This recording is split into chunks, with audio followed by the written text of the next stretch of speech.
Prosper baravuga ngo oga ahubwo niko ngiye kuvuga sinzi ukuntu wa mugani wabikijya kanjabutse numvise ari nakandi usigaye ukubitaho ngo umwami pi kwa kundi mubivuga gute igwe oga bivuga umwami pi ibintu nk'ibyo nyino bandi kugira gutebya ariko nanone bijyanye n'umwuga wacu nyine gutebya nabyo bibamo birashimisha biranezeza. Platini ngira ngo uri Abuja uri Lagos ndi Abuja ubu ngubu temperature imeze gute kuko bavuga ko muri Nigeria haba hashyushye cyane wowe bimeze bite kuhagera ku uburyo bakwakiriye kugeza ubu ngubu watubwira ko byifashe gute?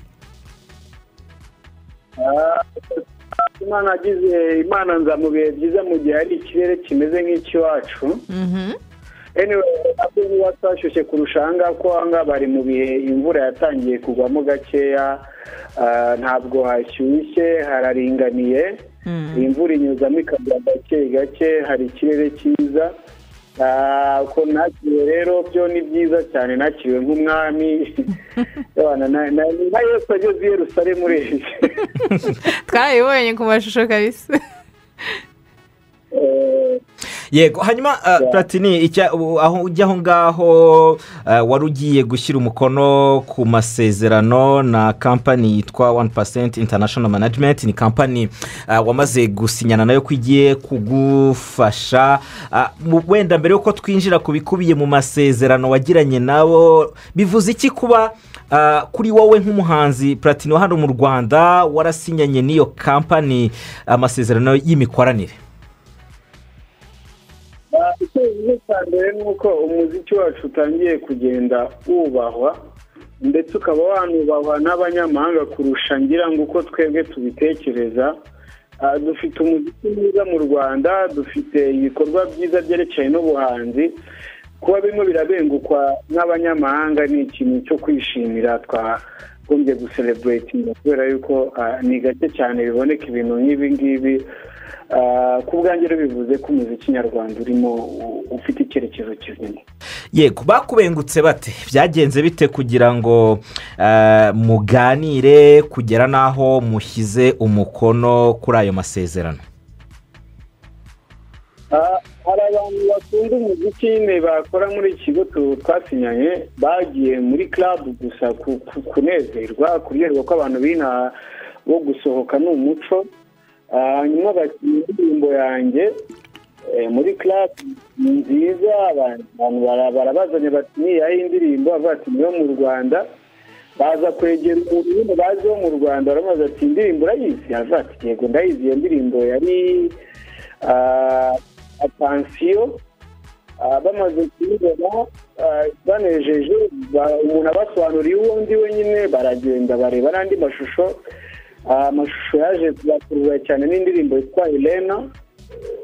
Indirimbo yitwa Helena izo n'indirimbo zombi nakoreye Dubai zarabanejeje cyane ku buryo byatumye bumva bifuza kumvugisha nuko yabahaye kontakte zanjye barampamagara. Ni ibiganiro bimaze hafi amezi 5 tuganira tureba imikoranire agenda ariko urebye nuko numva byagenda. Ni ibiganiro byatwaye ayo mezi yose nyuma bigera naho haguruka hano mu Rwanda ujya muri icyo gihugu kugira ngo musinyane. Ni iki gikubiye mu masezerano wasinyanye nabo? Ibikubiyemo n'ibyo ushaka kumenya n'abakunzi bawe n'ibyo bashaka kumenya. Ibikubiyemo ni ingingo nk'eshatu. Ahanini harimo gukomeza abantu babizi neza mu Rwanda nkunda kalite yaba ari ibintu byose nkora twari kuzamura kalite cyangwa se ireme ry'ibihangano byanjye kuko hari ubwo nkora amavideo ariko nkaba mfite ubwoba ko ejo ntazayisubira bitewe n'ubushobozi. Bemerewe gufasha muri ubwo buryo kugira ngo tuzamure ireme nyine ibyo nakoraga birushaho kuzamuka. Hanyuma ikindi kwagura imenyekanisha bikorwa byanjye abadukurikiye barumva icyo bita media coverage ni ukuvuga ngo niba najyaga numvikana i Kigali mu Rwanda mbashe nuko nakumvikana no mu bindi bihugu icyo kiri mu bintu bazakora. Icya gatatu ni uko umuziki wanjye wacuruzwa ku rwego mpuzamahanga, kuko hari ukuntu tuwushyira kuri interineti ariko ukaba warebwa n'abanyarwanda gusa, ariko harimo no kwagura, ndetse ibintu byose bishingiye ku ijambo kwagura. Ibyo nari mfite ni ukubyongerera ubushobozi. hanyuma ni ukongerera ubushobozi bw'ibyo wari ufite. Iyi kampani ifite ubuhe bushobozi? kuko nkeka ko nawe baguhamagara wabanje kuyigaho ureba imikorere yayo, ubushobozi bwayo ni ubuhe ku buryo wizera ko ibi byose, izi ngingo eshatu zizagerwaho mu muziki wawe? icya mbere navuga ko bafite umufungura amafaranga. bafite amafaranga. icya mbere navuga bitewe n'ukuntu nakiriwe, ni ibintu byatanze icyizere. ikindi nigeria ni kimwe mu bihugu bikize muri afurika. dufite abantu ikindi umuziki wawo wateye imbere kurusha undi wose dufite muri afurika, kwangura ibintu barabyumva. ku cyerekeye ubushobozi bwo mu mufuka bwo mu bigaragara ubu burahari, n'igikorwa cya mbere kuri gukora kizabigaragaza ko mu cyumweru kitarenze kimwe n'igice tuba dushyize indirimbo ya mbere hanze, bagizemo uruhare. n'amasezerano yerekana ko tuzakora ibirenze ibyo nari nsanzwe nkora, kandi ibyo ngibyo babihamiriza nyine mu nyandiko. gusa sinavuga ko mbaye igitangaza, mbaye ibintu bidasanzwe. ni ukubitondera nabyo ko buriya amasezerano ni kimwe no kubahiriza ni icya kabiri. none ni kampani yaba ifite ubundi bunararibonye mu bijyanye no gukorana abahanzi, ku buryo wenda hari izindi ngero ushobora gutanga z'abo barakoranye nabo, cyangwa niwe bahereyeho?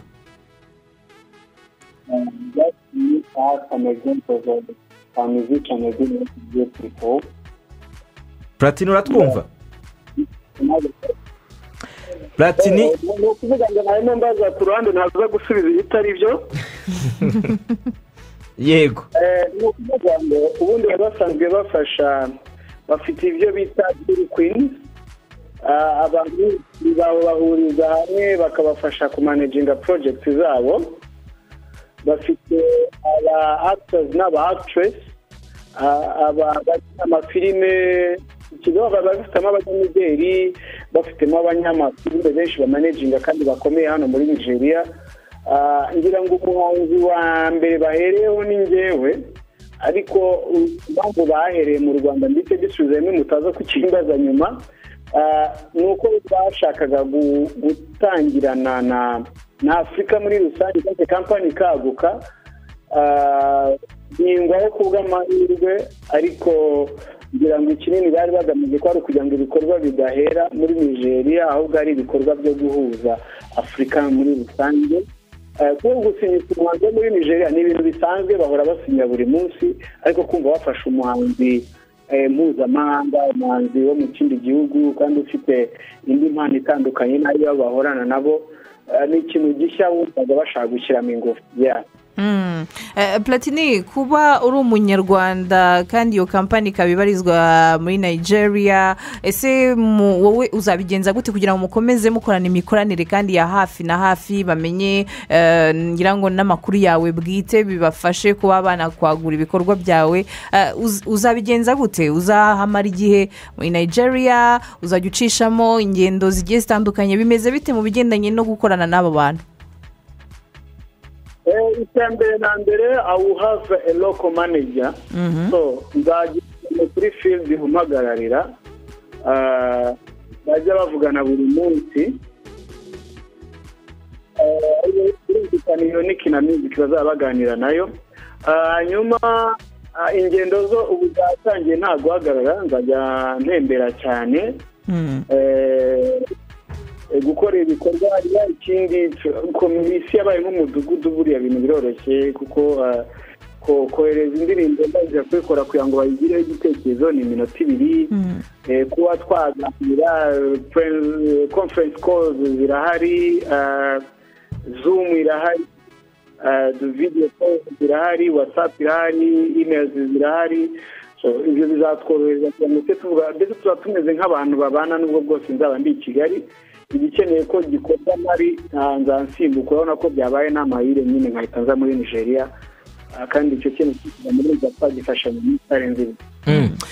Uravuga ko hano mu gihugu Kina Music ari izakomeza guhagararira inyungu zawe. Hari amasezerano yasinywe hagati yabo noneho na Kina Music ku bijyanye nabo n'uruhare rwabo kuri wowe hano mu Rwanda?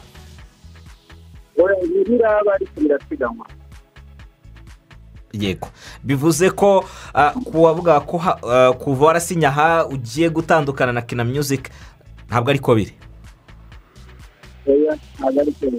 Ntabwo ariko bimeze.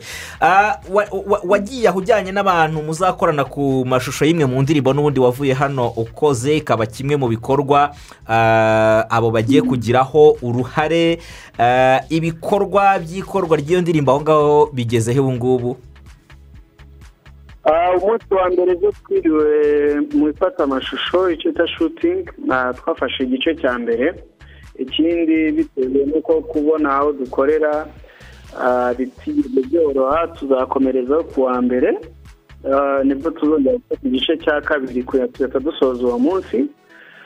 Gusa baye nk'ugira icyo ndenzaho nahisemo abasore bo mu Rwanda kugira ngo nabo byari bihari bakora n'abadirectors ariko nahisemo abasore mu Rwanda cyane experience tuyigirane twese na experience nshyashya ariko bagire icyo baguka hano mu bumenyi tumenye n'imikorere uko imeze wenda ejo n'ejo bundi nabo byabateza indi ntambwe nk'uko nanjye biri kugaragara ko ariyo bari kunteza. Hanyuma n'abapolisi b'inaha n'abadirectors b'inaha tuzakorana uko iminsi izagenda yicuma. Bivugwa ko kuri gahunda aho ngaho kuri inshuro ya mbere ugiye aho kuri gahunda z'iyi kampani ihagarara inyungu zawe ko ugomba no kugirana ibiganiro na bamwe mu bahanzi bakomeye aho ngaho. Abo biteganijwe ko muzagirana ibiganiro n'ibande mu bahanzi bakomeye baho ngaho? Ntabwo banyemerera kuvuga amazina y'ibintu bitaracamo ariko nibo bemerewe gukora contact n'abahanzi nge nakurikiza amabwiriza. Muri iki cyumweru tugiye gutangira nyuma ya shooting yo kuwa mbere ni ukugenda duhura n'abanzi bakomeye n'ibitangazamakuru bikomeye bikorera hano muri iki gihugu.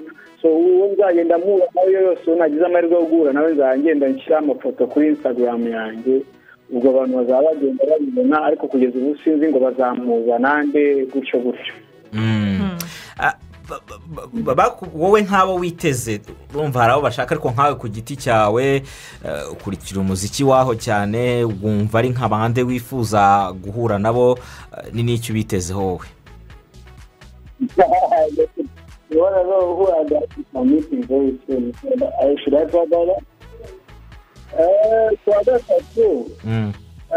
Kuwa gatatu banyemereye kubivuga tuzagura n'umuhanzi bita Patoranking.